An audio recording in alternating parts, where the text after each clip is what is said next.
It's not often that I'm able to revisit a site because I usually travel to more remote locations and it takes a lot of resources to get there. This area of the Sierra Madre is different though. It has a special place in my heart. My visit in 2011 was really transformative because it was here that the idea for Project Katutubong Pilipino happened. Although I stayed in the Philippines already roughly 7 years in 2011, visiting this area was unexpected and marvelous. The challenge to get here alone on a 16-hour boat ride from Aurora was an adventure. The remoteness of the location, with its rich natural resources, felt like a different world from other places in the Philippines I had been. It's a place not many people have traveled to. Everything was new to me.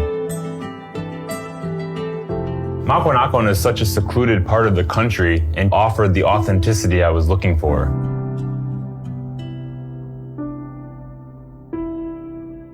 I also found there a way of life that I started to fall in love with.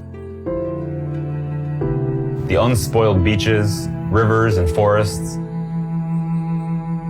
the beautiful indigenous people, and the simple way of life that could touch any traveler's heart. And the Agta communities had a rawness and innocence about them.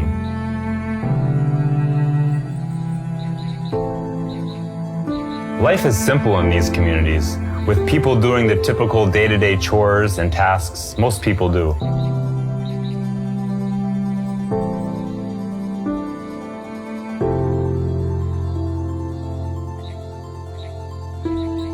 The men will spend the day hunting and gathering food, while the women generally stay back and watch the children.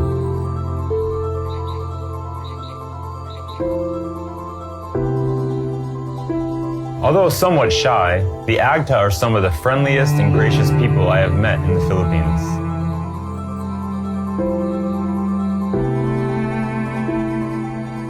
They welcomed me into their communities and shared what little they had with me.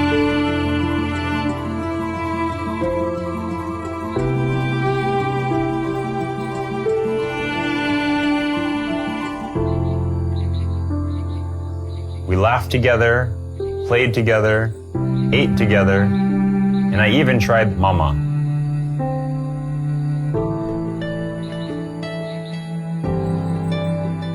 The communities we met seemed happy with what they had, which by most people's standards is not much. The possessions they own are very little. A few pairs of clothes, a simple covering to keep them dry, and tools they need to get food.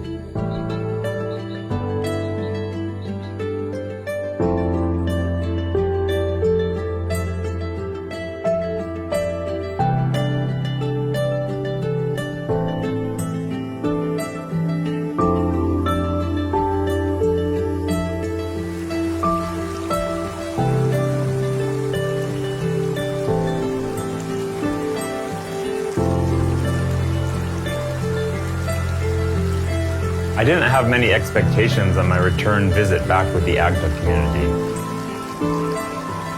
I was mostly interested to see familiar faces, reconnect, and see how the children have grown up.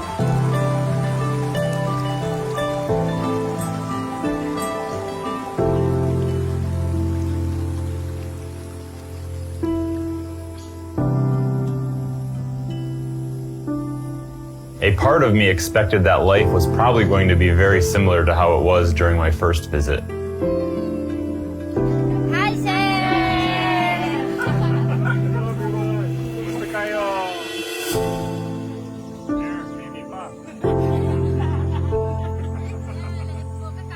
It was great to be back and just know that the Agta remembered me.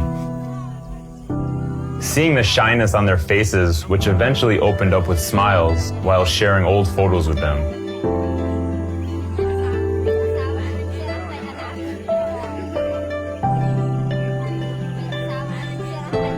We sat down and laughed, partially at not being able to completely understand each other.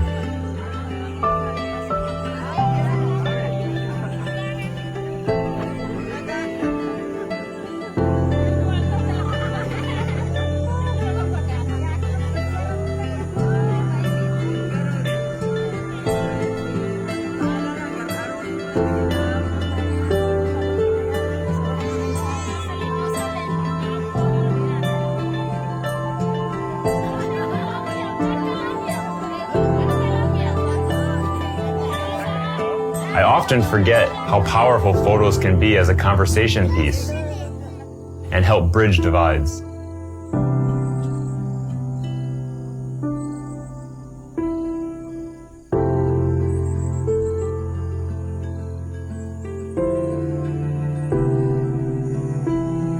I felt reconnected with them.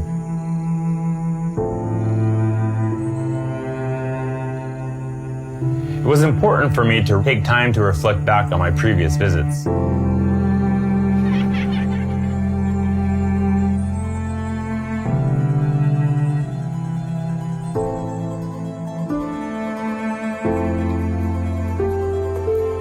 The Agta community remained as welcoming and shy as I remember them.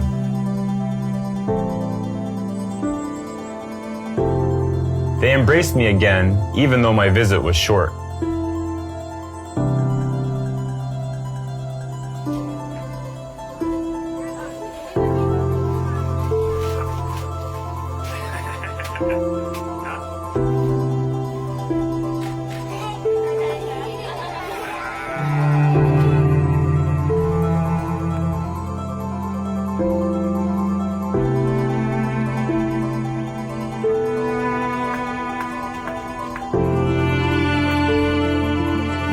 I didn't have any expectations for this visit in terms of photographs I wanted to make.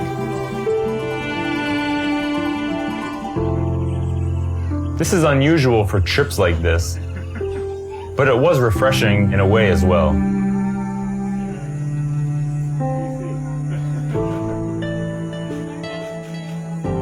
No expectations, just time to observe and see what comes.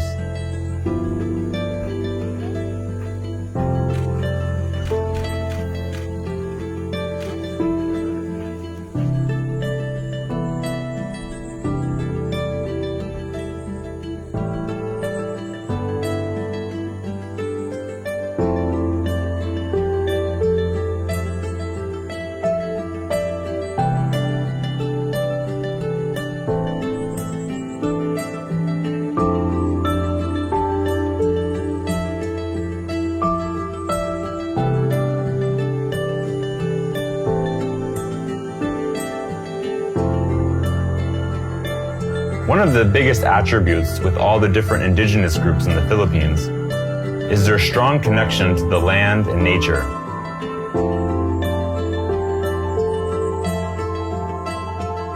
This is a theme I try to show with my images.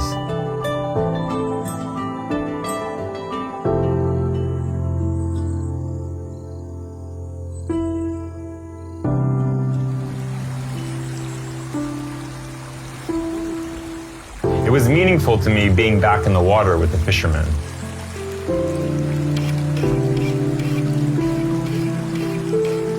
There is such a strong tie between the Agta and their land, and this feeling came out while in the river with them.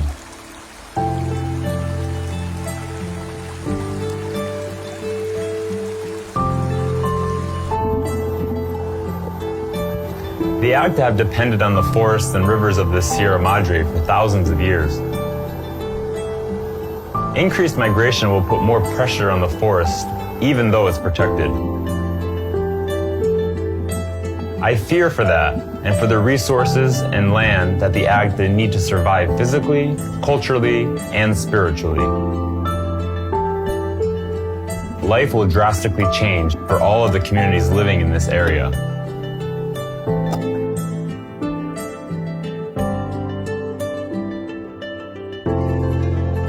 Modernization will slowly start to wear away one of the last remote places in the Philippines.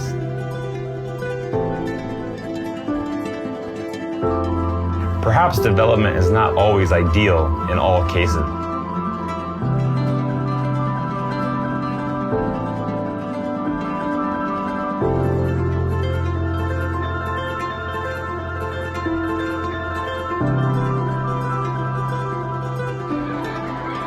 It felt like time could have stood still for the 6 years I was gone. The same houses, same faces, same daily activities. And it gave me a deeper sense of how life is there. I somehow felt a stronger connection to the people and the land. It felt like I never left.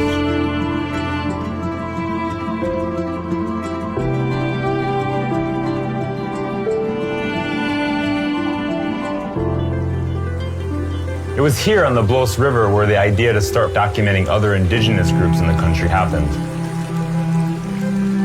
In a way, I have come full circle, although the project still moves forward. There has been a lot of growth in my life since my last visit, particularly because of all the experiences and indigenous communities I have met over the course of the last 6 years. I have learned so much, and there is still so much to learn and discover.